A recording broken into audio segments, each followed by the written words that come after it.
Chapter 3: The Great Release and the Seismic SWAT. In the kitchen, once a sunny plains of plenty, was suddenly swallowed by a cold, looming eclipse. The cheerful tap, tap, tap of 1,000 worker ants stopped, as if someone had cut the power to a grand machine. Zeta stood alone on the chrome ridge of the toaster, her white-gloved hands gripping the metal as the floorboards groaned under a weight that shouldn't exist. High above, the giant didn't just stand. He towered, a faceless mountain of denim and leather whose very shadow was a physical weight. For a heartbeat, the world held its breath.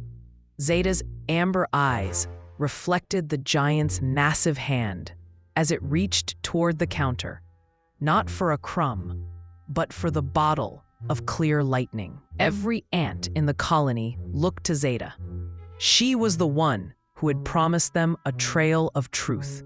Now, as the giant's shadow deepened and the sharp scent of vinegar filled the air, the question hung in the silence.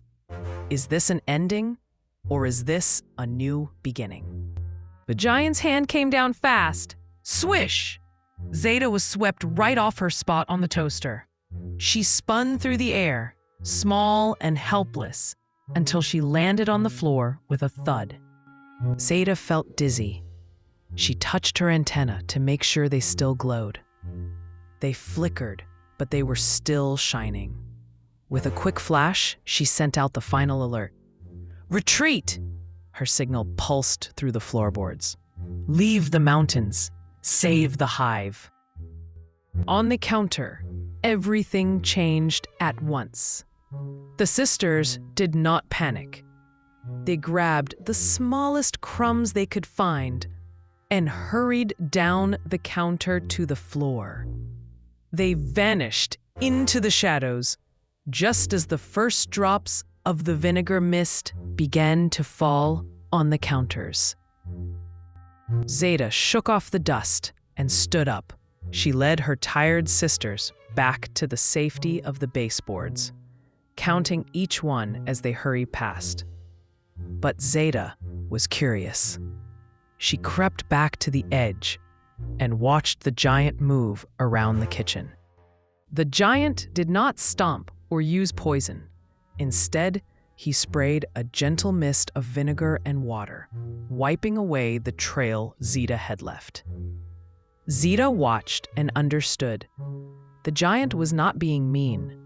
He was making a line that said, "This is my space."